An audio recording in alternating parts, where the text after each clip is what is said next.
boa noite. Eu sou Isabel Diegues, da editora Copacabana, e a gente está aqui hoje para celebrar o lançamento do livro Medida Provisória Diário do Diretor, do Lázaro Ramos.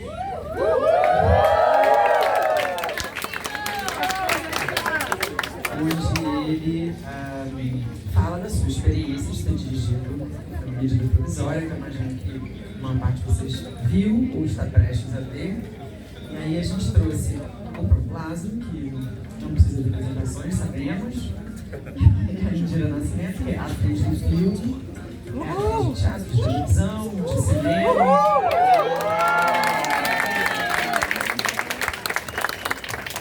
E aí a gente vai conversar um pouquinho sobre o filme e o livro. Bom, a primeira coisa que eu queria pedir é um pouco para o Lázaro falar aqui pra gente da sua experiência de ter feito esse filme, por que fazer esse filme. A gente sai um pouquinho, que eu estou conversando com um monte de jornalistas, a gente viu um monte, mas aqui tinha diferente. Conta pra gente. Aqui gente é diferente e tem uma outra vantagem, porque a gente olha nos olhos das pessoas e diz ao vivo assim de fora Bolsonaro.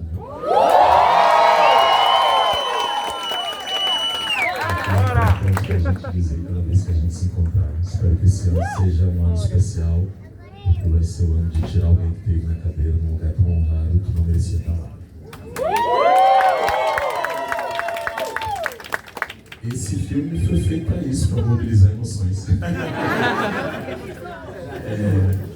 Porque, assim, inclusive é muito. Acho que o livro dá a oportunidade de vocês entenderem um pouco isso. Então, é um filme que eu recebi, inclusive, vários conselhos para tentar transformar ele num filme mais tradicional.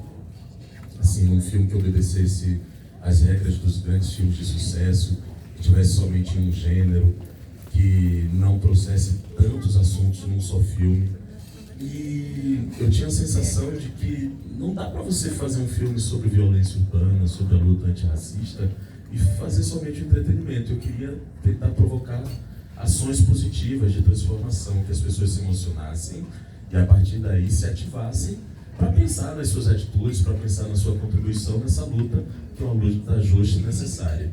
Então o filme foi feito para isso, foi isso que eu identifiquei no espetáculo de teatro do Álbum Anunciação, Não Ibia Não, lá em 2011, e lá em 2012 a gente começou a trabalhar no roteiro desse filme, que a gente não sabia onde chegar, mas hoje estamos celebrando todos os dias por vários motivos. Primeiro, pela mobilização emocional que está levando para as pessoas, né? Pelos debates que aconteceram depois da exibição, depois que as pessoas assistiram, e por esse público que chegou agora e que tem um número, confesso que é inesperado. Hoje, a gente comemorou anteontem, mas hoje a gente completou 350 mil espectadores.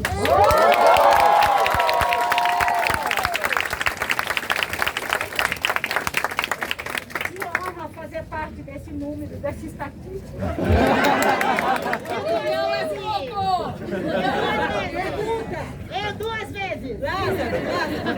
Medida provisória 2. Tá nos planos? Ou a série Afrobunker. Ô Lázaro, eu fico curiosa para saber, quer dizer, quando você pensou em fazer o filme lá em 2012, eu que li o livro, você fala que você tentou convencer várias pessoas a dirigirem esse filme. Você achou que esse filme é incrível, você falou, alguém tem que fazer esse filme. E aí, esse alguém não foi aparecendo e acabou na sua mão. Você tinha vontade de dirigir o filme mesmo antes dessa história ter batido na sua mão, ou foi a primeira vez que você falou, essa eu dirijo? Menor vontade antes. Toda vez que aparecia essa vontade, eu achava que era vaidade somente, sabe? Ator, agora fiquei famoso, agora vou dirigir filme. No começo foi assim. E eu não queria mesmo dirigir o Medida. O Medida eu ofereci primeiro pro Joelzito Araújo, depois pro Luiz Antônio Pilar, depois pro Sérgio Machado, diretor do Cidade Baixa. E eles todos tinham os projetos deles, e eu fui, na verdade, preparando o filme na expectativa de passar para outra pessoa. Eu queria dizer assim, eu vou preparando aqui, fingindo que eu estou dirigindo, e eu passo para outra pessoa. No meio do caminho eu me apaixonei e eu entendi que tinha uma linguagem que eu gostaria de adotar no cinema. Principalmente se tratando de um filme com temática racial. E a gente aqui no Brasil, nós temos vários filmes incríveis, né? Negação do Brasil, Filhas do Vento, Café com Canela, é até chato ficar citando, porque sempre falta alguém, Brother, do Jefferson Day, enfim, M8, vários filmes. E eu percebi que o Medida Provisória dava uma oportunidade da gente experimentar uma linguagem e uma outra estratégia de diálogo sobre o assunto, que é essa mistura da comédia, thriller e drama. Isso foi negado por muitas pessoas. No livro eu falo muito sobre isso, porque as pessoas diziam, não vai dar certo, não pode misturar gênero, não pode fazer um filme com tantas viradas. O filme, se vocês pararem para pensar nisso agora ou forem rever, ele tem uma característica de que de 10 em 10 minutos a história tem uma pequena virada ou muda um pouco de assunto. Na época, quando a gente estava escrevendo isso e o roteiro chegou ao fim em 2015, a gente fez isso porque a gente disse, esse é um assunto que ele ativa muito o racional, mas a estratégia da gente é emocionar, às vezes não aprofundar algumas coisas e levando as pessoas, envolvendo, para no final as pessoas estarem absolutamente entregues. E aí a gente oferecer a nossa mensagem, que é aquela caminhada, né, que é uma proposta de caminhada, um final aberto, porque quem continua com esse filme somos nós, a plateia, são vocês, a plateia. Aí vou ter que tirar uma onda aqui, tirar uma onda aqui, mas não tirar uma onda. Porque assim, o filme acabou que ele tem uma estrutura que a Marvel, em 2019, anunciou. A Marvel percebeu que os jovens estavam assistindo, não estavam mais se engajando tanto em filmes, que tinha um arco dramático longo, que a história demorava para se concluir. E por isso, vocês vão começar a ver também agora, os filmes deles têm viradas em tempos curtos, para se aproximar um pouco da sensação que os jovens estão experimentando nos vídeos curtos da internet. 2019 Marvel, 2015 Medida Provisória.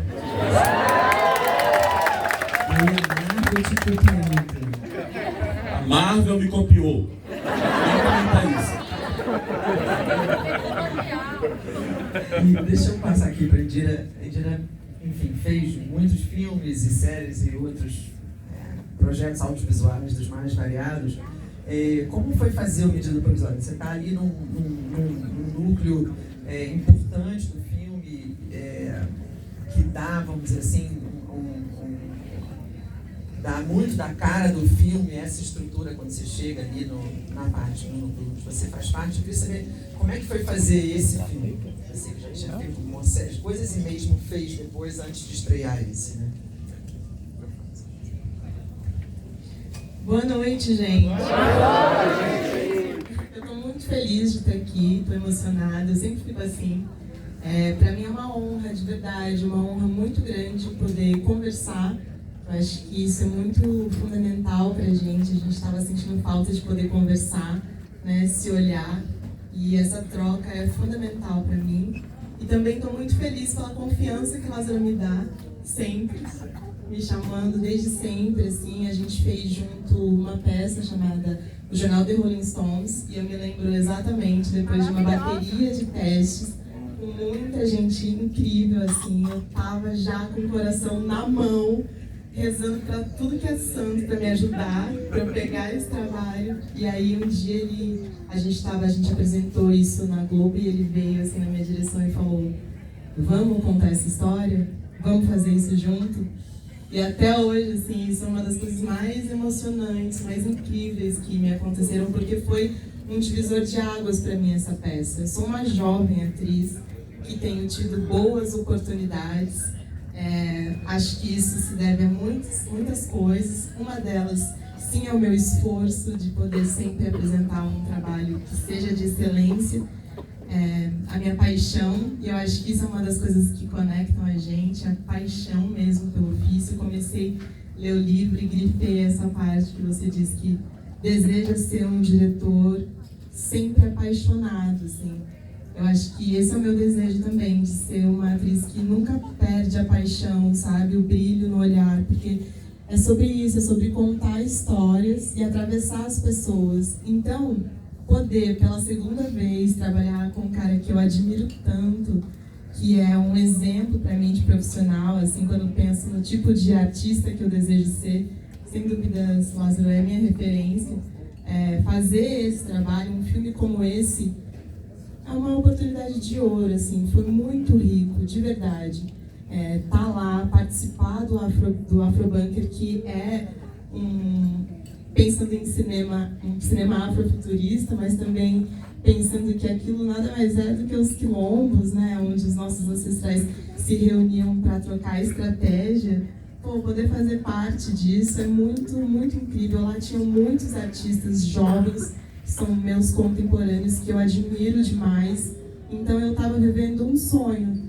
E aí poder ver que isso se transformou no que se transformou, ter a oportunidade de estar aqui vendo como a arte é poderosa, como que bom que eu fiz essa escolha, sabe? Essa é a sensação, que bom que eu escolhi contar histórias, histórias que além de atravessar a gente emocionalmente, também tem um potencial político, né? Um potencial de transformação política muito importante.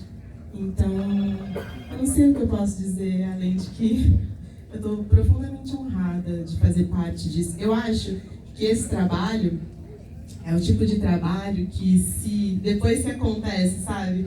Se eu olhasse e não tivesse, eu ia ficar muito triste. Ai, que pena, eu queria tanto poder, sabe? Nem que fosse para fazer qualquer coisa, só porque realmente eu acredito que é o tipo de cinema que tem o maior potencial de transformação, assim. Eu acho que a gente deseja esse tipo de cinema, né? Pensando nesse público, no tanto de gente que está assistindo, é também uma resposta do que as pessoas querem ver na tela, de como elas querem se ver também na tela, né? Esse filme traz uma dignidade, assim, uma integridade muito, muito grande. Acho que é isso. Eu vi o... Tá ligado? Ei, não, eu queria aproveitar e falar da Indira, que é uma das atrizes que eu mais gosto de trabalhar e que eu admiro.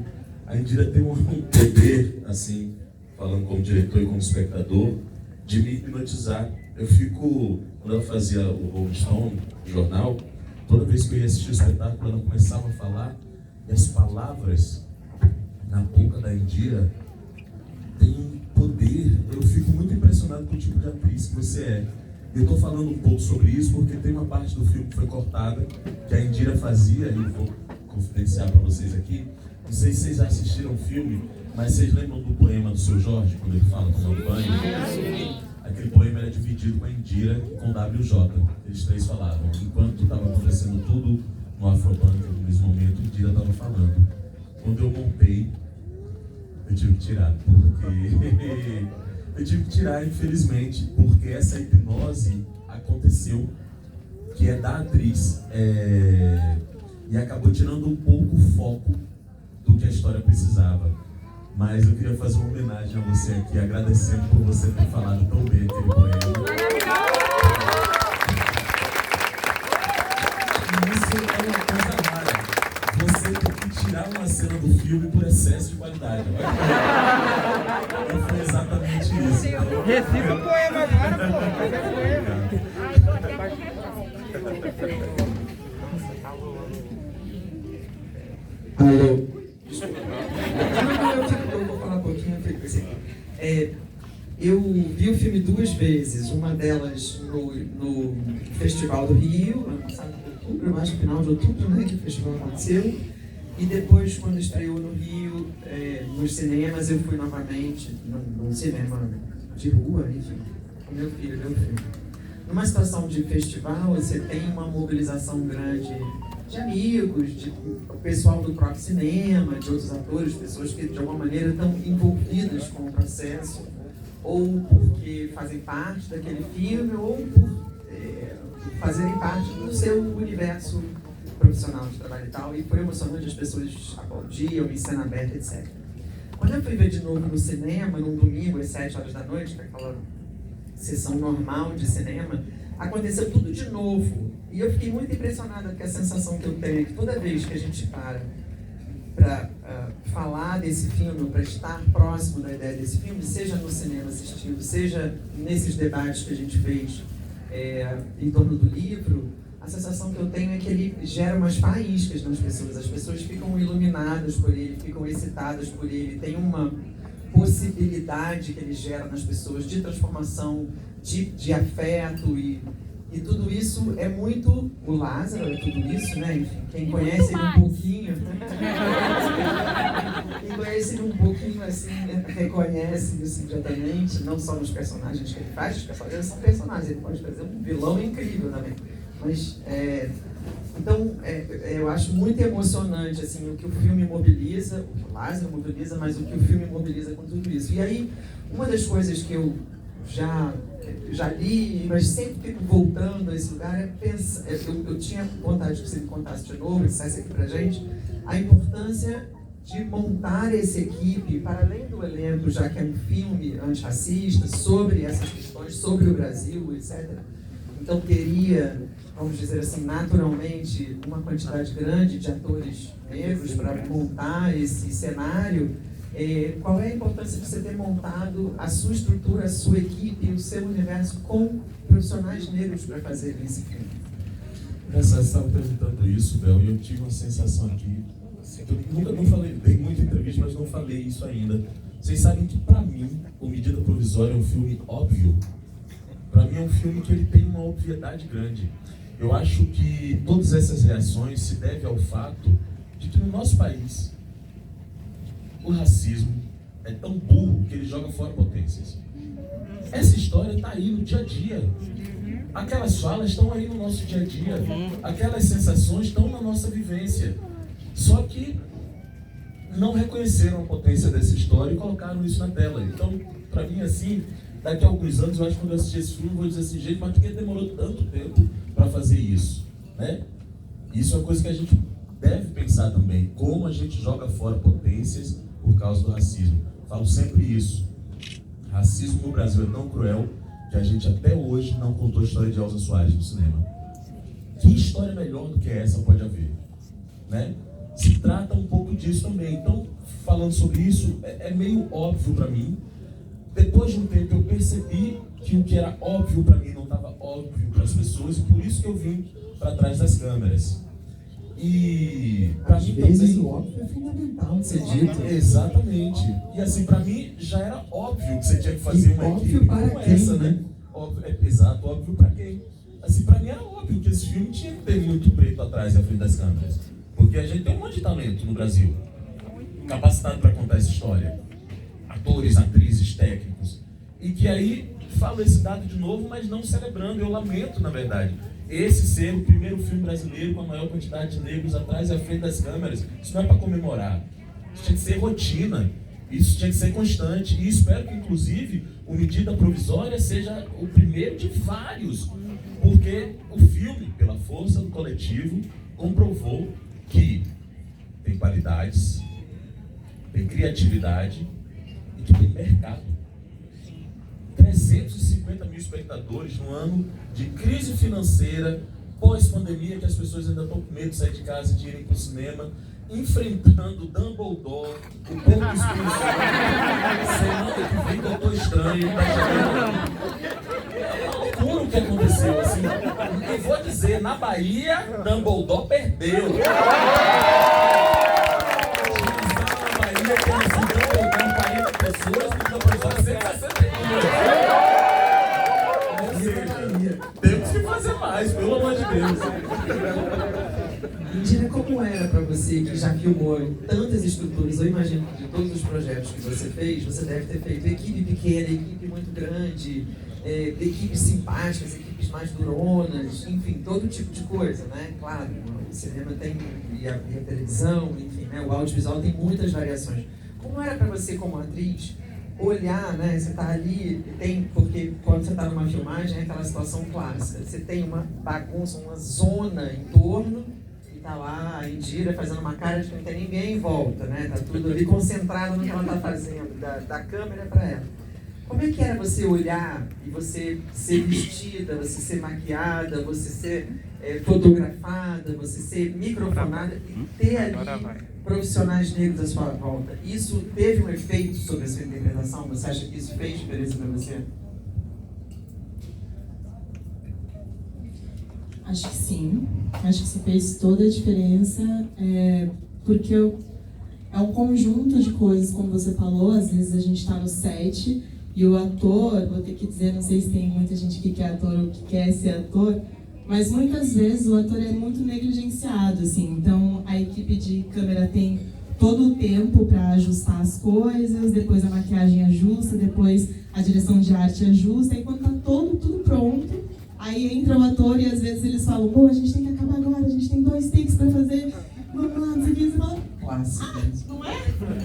Meu Deus, besteira, sabe? E assim, tem uma coisa muito importante que é como a gente, nós atores negros, artistas negros, temos poucas oportunidades ainda de estar no set, né, de fazer isso mais vezes. Muitas vezes nossa autoestima também, ela é encurtada. Então, às vezes, você não tem nem voz para falar assim, tá, mas espera aí, eu preciso de 1 minutinho a mais para eu poder dar o meu melhor. Às vezes você não consegue. Então, num set, como o set do Medida, um diretor como Lázaro, que eu já conhecia, e que é extremamente generoso, de verdade, assim, essa cena, por exemplo, que não entrou, ele chegava para me dirigir, saía de lá da cabine, vinha falar comigo aqui no ouvido, sabe? Tipo, olha, que eu preciso disso daqui, tenta isso. Isso parece pequeno, mas pra gente que tá ali exposto, né? Você tá exposto, porque ser ator é estar inteiro com o que você tem. É a sua voz, seu corpo, as suas referências, as suas emoções, o que você tem para colocar. Você está ali totalmente desprotegido. E ainda, muitas vezes, alguns diretores gritam com você de lá, dizendo que não tá bom. Faz de novo, repete. Isso é violento. Isso é violento, porque nem todo mundo te quer bem, e nem todo mundo está torcendo por você. E você está numa situação que é uma situação limite, assim. Né? Quando a gente entra em cena, é uma situação limite, porque é você, mas não é você. Né? Tipo, você está presente, mas também você não quer estar controlando. Então tem tanta coisa acontecendo. E quando você tem a sorte de ter alguém generoso o suficiente, de ter um assistente de direção generoso também, de ter um fotógrafo generoso que fala assim, vira um pouquinho mais pra luz, vai ficar mais bonito. Sabe? Tipo, todo mundo conduzindo para que você possa fazer o seu melhor. Não tem preço, assim. E eu repito, sou uma atriz jovem, né? Porque, assim, talvez as atrizes que já são consagradas, talvez a experiência seja diferente, mas para mim, num set, ainda é um lugar de conquista, né? De conquista mesmo dos profissionais, de conquista dos colegas. Eu ainda estou fazendo isso, estou mostrando para as pessoas que eu estou afim, que eu estou disponível, sabe? Tipo, que eu quero fazer isso também. E a gente está se conhecendo, então eu tive muita mesmo... É um privilégio muito grande poder ter trabalhado no Medida. Agora, elevou o meu sarrafo. De maneira pura, gente. Então, eu tô chata. Exigente.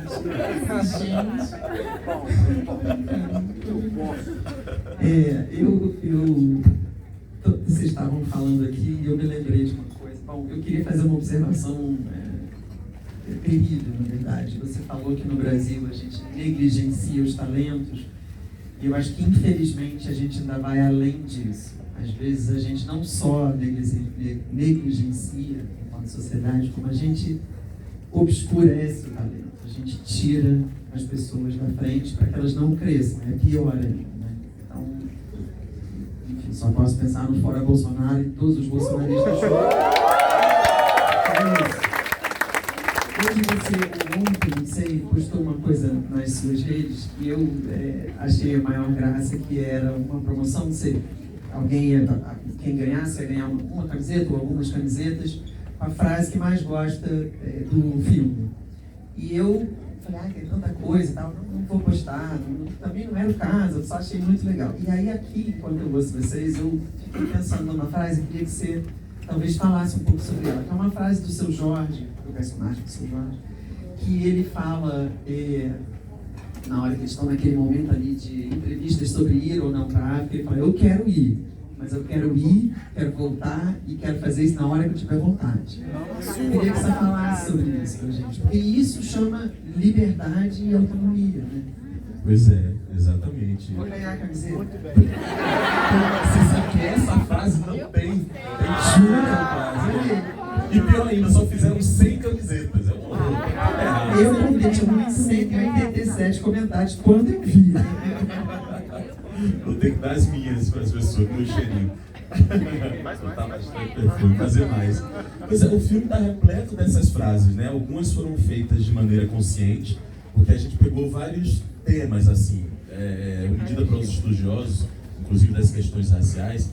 As pessoas vão identificar ali debate de colorismo, de relacionamento interracial, Marcus Garvey, que está ali também, a base do pensamento dele em alguns lugares. A gente pegou isso tudo e tentou colocar numa embocadura de fácil compreensão, né? Tem um dossiê que foi feito pela Aline Maia, que é uma antropóloga e pesquisadora, que para nos ajudar, para nos inspirar, ela pegou cada cena do filme, percebeu qual era o assunto que tinha a ver com o nosso debate atual e nos ofereceu para a gente se inspirar. Tinha de poema de Conceição Evaristo, a tese de universidade, a treta de Facebook. Por isso essas falas todas têm essa força e esse reconhecimento e essa identificação. Essa é uma frase que não poderia faltar nesse filme. Porque a questão assim não é ir para a África ou não. A África tem várias coisas que nós temos curiosidade para conhecer, queremos saber e conhecer. O que não podem tirar da gente é a nossa autonomia, é a nossa liberdade de decisão. Então, por responsabilidade, inclusive, a gente colocou algumas frases estratégicas para contemplar os debates que a gente sabia que iriam acontecer no filme. Agora, Bel, eu tenho uma pergunta para vocês e uma curiosidade para vocês. Assim, vocês sabem que quando Bel aceitou lançar o livro, ela não tinha visto o filme. Não deixou eu ver. Eu não deixei ela ver. Uma curiosidade, Isabel produziu Madame Satã, foi ela que me descobriu.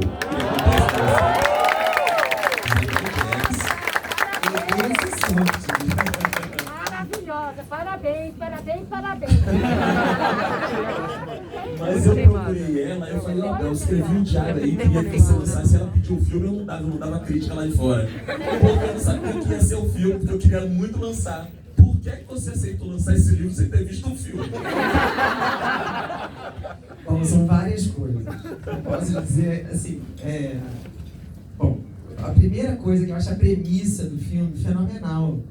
A ideia de que uma pessoa ganha na justiça o direito a uma indenização por tudo aquilo que foi feito historicamente aos seus antepassados, e aí o Brasil dá um truque e fala, claro, você quer essa indenização, a gente vai fazer melhor, a gente vai despachar você para a África.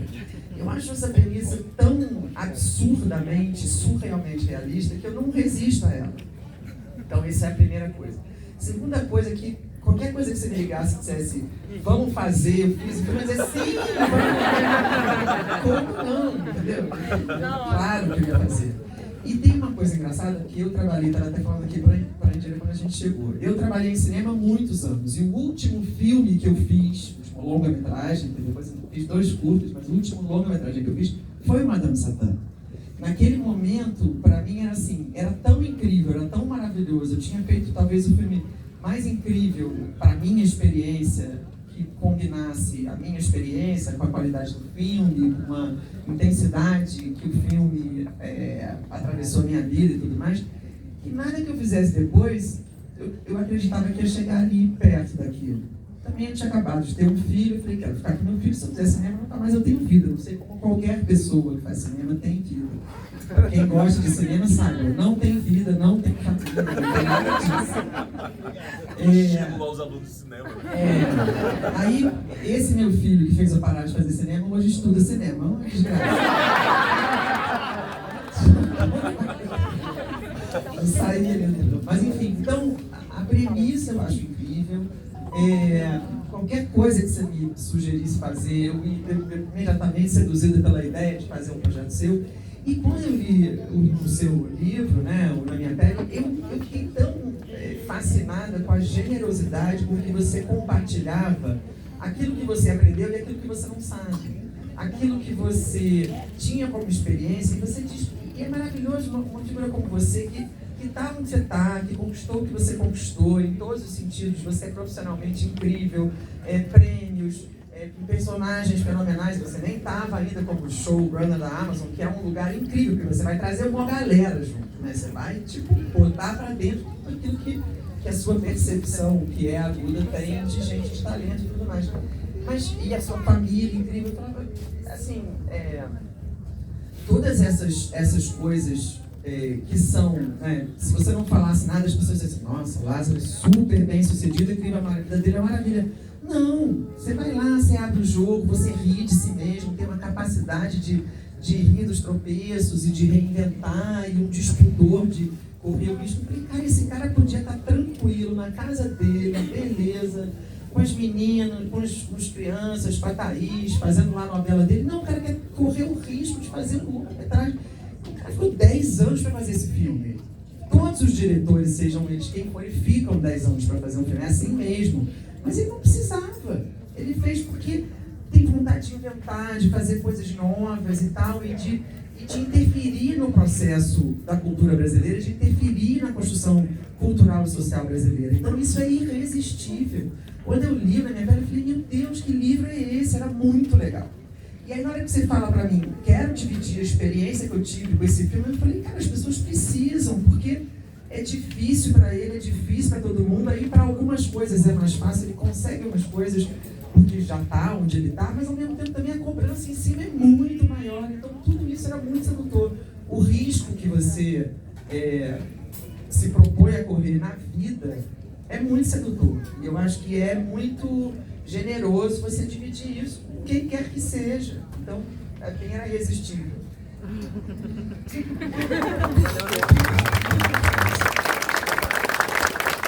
E tá aí um livro muito legal, e aí a gente vamos fazendo. O livro é assim, o livro é sabe, é assim mesmo, né?